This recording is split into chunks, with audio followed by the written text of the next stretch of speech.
بسم اللہ الرحمن الرحیم۔ میرے ناظرین و سامعین، میں آج آپ کو ایک ایسے صحابی کا ایمان افروز واقعہ سنانے والی ہوں جنہوں نے اللہ کی رضا کے لیے حکومت، دولت اور عورت کو ٹھکرا دیا۔ حافظ ابن کثیر رضی اللہ تعالیٰ عنہ اور حافظ ابن عساکر عبداللہ بن حذیفہ رضی اللہ تعالیٰ عنہ کا واقعہ بیان کرتے ہیں کہ آپ کو رومی کافروں نے قید کر لیا اور اپنے بادشاہ کے پاس پہنچا دیا۔ بادشاہ نے آپ سے کہا کہ تم نصرانی بن جاؤ، میں تمہیں اپنے راج پاٹ میں شریک کر لیتا ہوں اور اپنی شہزادی کو تمہارے نکاح میں دیتا ہوں۔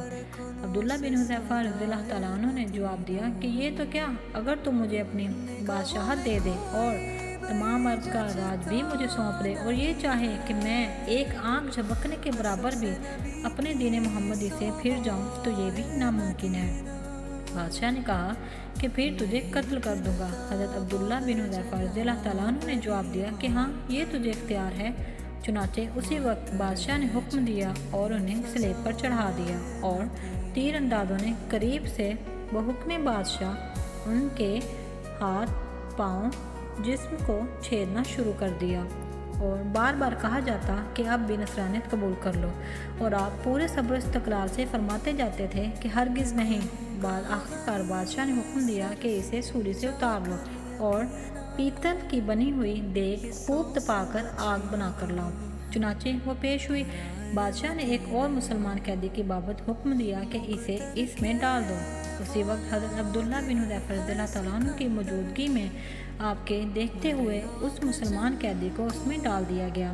وہ مسکین صحابی اسی وقت چُرمر ہو کر رہ گئے، گوشت پوست جل گیا اور ہڈیاں چمکنے لگیں۔ پھر بادشاہ نے حضرت عبداللہ رضی اللہ تعالیٰ عنہ سے کہا کہ دیکھو، اب بھی وقت ہے، بات مان لو اور ہمارا مذہب قبول کر لو، ورنہ اسی آگ کی دیگ میں اسی طرح تمہیں بھی ڈال دیا جائے گا۔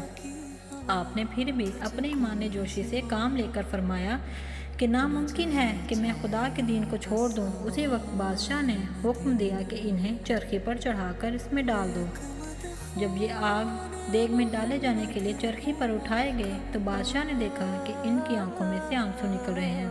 اسی وقت اس نے حکم دیا کہ رک جائیں اور انہیں اپنے پاس بلا لیا۔ اسی لیے اب اسے امید بن گئی کہ شاید اس عذاب کو دیکھ کر اس کے خیالات بدل گئے ہوں، میری ایمان کا مان لے اور میرے مذہب کو قبول کر لے اور میری دمادی میں آ کر میری سلطنت کا ساتھی بن جائے۔ لیکن بادشاہ کی یہ تمنا بے سود نکلی۔ حضرت عبداللہ رضی اللہ تعالیٰ عنہ نے فرمایا کہ میں صرف اس وجہ سے رویا تھا کہ آج ایک ہی جان ہے جسے راہ خدا میں اس عذاب کے ساتھ قربان کر رہا ہوں۔ کاش میرے روئے روئے میں ایک ایک جان ہوتی تو آج سب جانیں راہ خدا میں اسی طرح ایک ایک کر کے فدا کر دیتا۔ بعض روایت میں ہے کہ آپ کو قید خانہ میں رکھا اور کھانا پینا بند کر دیا۔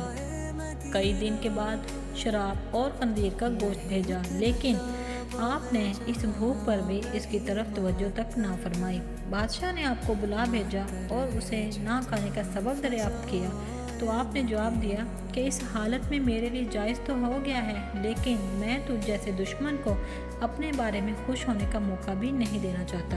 اب بادشاہ نے کہا کہ اچھا، تم میرے سر کا بوسہ لے لو تو میں تمہیں اور تمہارے ساتھ تمام قیدیوں کو رہا کر دیتا ہوں۔ آپ نے اسے قبول فرما لیا اور اس کے سر کا بوسہ لے لیا اور بادشاہ نے بھی اپنا وعدہ پورا کیا۔ آپ اس طرح سے اپنے ساتھیوں کو چھڑانے میں کامیاب ہو گئے۔ عبداللہ بن حذیفہ رضی اللہ تعالیٰ عنہ یہاں سے آزاد ہو کر حضرت عمر فاروق رضی اللہ تعالیٰ عنہ کے پاس پہنچے تو آپ نے انہیں بڑے ادب کے ساتھ ممبر رسول صلی اللہ علیہ وسلم پر بٹھایا اور فرمایا کہ عبداللہ رضی اللہ تعالیٰ عنہ اپنا واقعہ ہم کو سناؤ۔ چنانچہ جب آپ نے شروع کیا تو خلیفۃ المسلمین رضی اللہ تعالیٰ عنہ کی آنکھوں سے آنسو بہنے لگے۔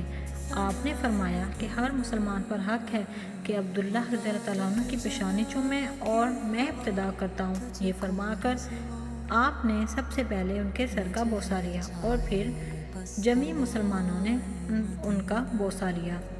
تو اللہ سے دعا ہے کہ ہم سب کی آخرت بخیر ہو اور ہمیں مرتے وقت کلمہ نصیب ہو۔ جزاک اللہ۔